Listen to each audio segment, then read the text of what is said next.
जय हिंद प्यारे दोस्तों, एक बार फिर से आप सभी का वायम जीएस रिसर्च सेंटर पर स्वागत है। आज है 1 जुलाई। तो 1 जुलाई को बनने वाले जितने भी महत्वपूर्ण करंट हैं उनको हम इस वीडियो में डिस्कस करेंगे। तो चलिए स्टार्ट करते हैं प्यारे बच्चों। तो पहला प्रश्न आपके सामने दिया गया है, विश्व क्षुद्र ग्रह दिवस कब मनाया जाता है? तो विश्व क्षुद्र ग्रह दिवस मनाया जाता है 30 जून को। कब मनाया जाता है? तो 30 जून को। याद रखना, मंगल और बृहस्पति के बीच छोटे छोटे कण पाए जाते हैं जिन्हें क्या नाम दिया गया है? क्षुद्र ग्रह है। क्या नाम दिया गया है? क्षुद्र ग्रह। बृहस्पति का जो सबसे बड़ा उपग्रह है वह अपने सौरमंडल का सबसे बड़ा उपग्रह है जिसका नाम है ज्ञानीमीड। क्या बोलेंगे प्यारे बच्चों? ज्ञानीमीड। क्लियर है? तो याद रखना, इसके पास टोटल उपग्रहों की संख्या 2 है, जबकि इसके पास पहले 67 थे। 12 नए उपग्रहों की खोज के साथ इसके पास टोटल 79 हो गया, यानी 79 उपग्रह हो गए। क्लियर है? और इसके पास 2 हैं, मंगल के पास फीबोस और डीमोस। तो इन दोनों ग्रहों के बीच छोटे छोटे कण पाए जाते हैं जिन्हें क्षुद्र ग्रह कहा जाता है। तो विश्व क्षुद्र ग्रह दिवस मनाया जाता है 30 जून को। कब मनाया जाएगा? 30 जून को। तो आइए इस महीने के महत्वपूर्ण दिवस एक बार देख लेते हैं। तो सबसे पहले 1 जून। तो 1 जून को मनाया जाता है विश्व दुग्ध दिवस। फिर बात करते हैं 7 जून को। तो 7 जून को मनाया जाता है विश्व खाद्य सुरक्षा दिवस। फिर हम देखेंगे 8 जून को। तो 8 जून को 2 महत्वपूर्ण दिवस मनाए जाते हैं। क्लियर है? तो एक होता है विश्व महासागर दिवस और दूसरा होता है विश्व ब्रेन ट्यूमर दिवस। तो विश्व महासागर दिवस और विश्व ब्रेन ट्यूमर दिवस 8 जून को मनाया जाता है। क्लियर है ना? अब बात करते हैं 12 जून को। तो विश्व बाल श्रम निषेध दिवस मनाया जाता है 12 जून को। क्लियर है ना? विश्व रक्तदाता दिवस मनाया जाता है 14 जून को। कब मनाया जाता है प्यारे बच्चों? तो 14 जून को। अंतर्राष्ट्रीय योग दिवस कब मनाया जाता है? तो आपका जवाब हो जाएगा 21 जून को। और अंतर्राष्ट्रीय ओलंपिक दिवस और साथ में संयुक्त राष्ट्र लोक सेवा दिवस मनाया जाता है 23 जून को, यानी 2 दिवस, अंतर्राष्ट्रीय ओलंपिक दिवस और संयुक्त राष्ट्र लोक सेवा दिवस 23 जून को मनाया जाता है। और क्षुद्र ग्रह दिवस कब मनाया जाता है? 30 जून को। आइए अगले प्रश्न पे चलते हैं। हाल ही में बॉलीवुड के कौन से कलाकार ऑस्कर के लिए आमंत्रित पहले तमिल अभिनेता बन गए हैं? तो याद रखना, ऑस्कर के लिए आमंत्रित पहले तमिल अभिनेता बने हैं सूर्या। क्या नाम है प्यारे बच्चों? सूर्या। क्लियर है ना? अगर हम बात करें आपसे कि प्रथम भारतीय जो ऑस्कर विजेता हुए तो उनका नाम है भानु अथैया। क्या बोलेंगे? भानु अथैया। और पहले तमिल अभिनेता कौन बने जो कौन सा? तो ऑस्कर, कलाकार ऑस्कर के लिए आमंत्रित हुए। तो आपका जवाब हो जाएगा सूर्या। और ऑस्कर की शुरुआत हुई थी 16 मई 1929 को। 16 मई 1929 को। याद रखना आप लोग। चलिए क्वेश्चन नंबर 3 पे चलते हैं हम लोग प्यारे बच्चों। तो कह रहा है, देश के पूर्व प्रधानमंत्री अटल बिहारी वाजपेयी की एक फिल्म बनाई जा रही है। इस फिल्म का टाइटल क्या होगा? तो याद रखना, मैं रहूं या ना रहूं या देश रहना चाहिए, अटल जी की पंक्तियां हैं और उन्हीं के नाम पर जो है मूवी जो बनाई जा रही है उसकी टाइटल रखा गया है मैं रहूं या ना रहूं ये देश रहना चाहिए। हाल ही में किसे फ्रांसीसी संसद के निचले सदन की पहली महिला स्पीकर चुना गया है? तो याद रखना, फ्रांसीसी संसद के निचले सदन की पहली महिला स्पीकर चुनी गई हैं। इनका नाम है एल ब्राउन पीवेट। क्या बोलेंगे? L brown pivot. तो बात आई है फ्रांस की। तो फ्रांस के वर्तमान समय में वही पुराने राष्ट्रपति नए राष्ट्रपति के रूप में चुने गए जिनका नाम है इमैनुअल मैक्रॉन। और इमैनुअल मैक्रॉन के द्वारा फ्रांस के नए प्रधानमंत्री बनाई गई हैं एलिजाबेथ बोर्न। क्या बोलेंगे प्यारे बच्चों? Elisabeth Borne. अब फ्रांसीसी संसद के निचले सदन की पहला महिला स्पीकर चुनी गई जिनका नाम है L brown pivot.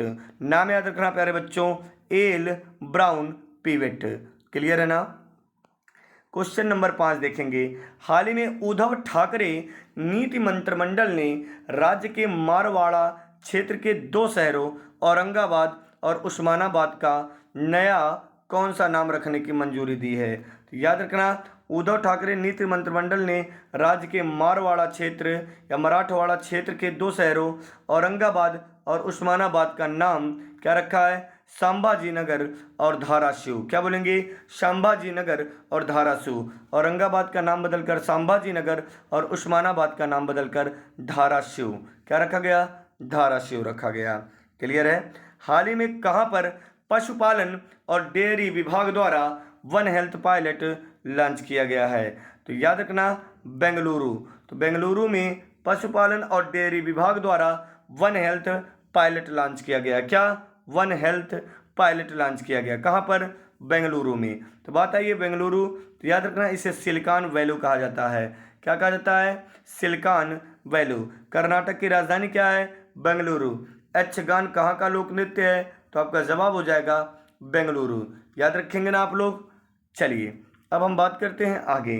Question number 7 को ध्यान से देखिएगा। हाल ही में किसे जियो के नए चेयरमैन के रूप में नियुक्त किया गया है? तो याद रखना जियो के नए चेयरमैन को के रूप में आकाश अंबानी को चुना गया। किसे? आकाश अंबानी। तो किसे जियो के नए चेयरमैन के रूप में चुना गया? तो आकाश अंबानी। चलिए अगला प्रश्न देखते हैं दोस्तों। तो हाल ही में कृषि मंत्री, केंद्रीय कृषि मंत्री कौन है? नरेंद्र सिंह तोमर। तो हाल ही में केंद्रीय कृषि मंत्री नरेंद्र सिंह तोमर ने कहां पर हनी टेस्टिंग लैब, कौन सा हनी टेस्टिंग लैब का उद्घाटन किया है? तो नागालैंड में। तो केंद्रीय कृषि मंत्री नरेंद्र सिंह तोमर ने हनी टेस्टिंग लैब का उद्घाटन किया। कहां पर? नागालैंड। नागालैंड की राजधानी आप लोग कमेंट कर देंगे। क्लियर है? और यह म्यांमार अंतर्राष्ट्रीय से सीमा बनाता, अंतर्राष्ट्रीय देश से सीमा बनाता है। क्लियर है? हाल ही में किस स्पेस एजेंसी ने 28 जून 2022 को सफलतापूर्वक कैप स्टोन मिशन लॉन्च किया है? क्या? सफलतापूर्वक कैप स्टोन मिशन लॉन्च किया है। कब? 28 जून 2022 को। तो 28 जून 2022 को सफलतापूर्वक कैप स्टोन मिशन लॉन्च किया गया है नासा के द्वारा। किसके द्वारा प्यारे बच्चों? तो नासा के द्वारा। अगर हम बात करते हैं नासा की, तो नासा की स्थापना कब हुई है? तो 29 जुलाई 1958। कब हुआ है? 29 जुलाई 1958 को नासा की स्थापना हुई है। क्लियर है ना? तो स्पेस एजेंसी नासा ने 28 जून 2022 को कैप स्टोन मिशन लॉन्च किया है। क्लियर है ना? नासा की फुल फॉर्म की बात करें तो national aeronautics and space administration. क्या बोलेंगे?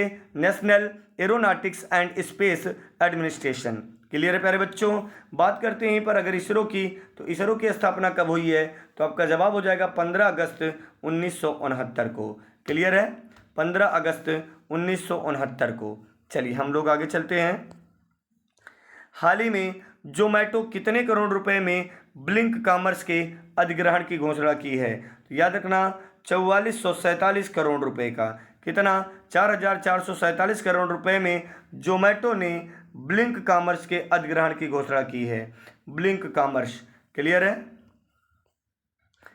प्रीवियस डे के रिवीजन करना है उसके पहले अगर आप चैनल पे नए हों तो प्लीज़ लाल रंग की बटन दबा के चैनल सब्सक्राइब कर लें और साथ में वीडियो का लिंक भी शेयर करना ना भूलें। चलिए, नए केंद्रीय कर बोर्ड के अध्यक्ष के रूप में किसे नियुक्त किया गया है?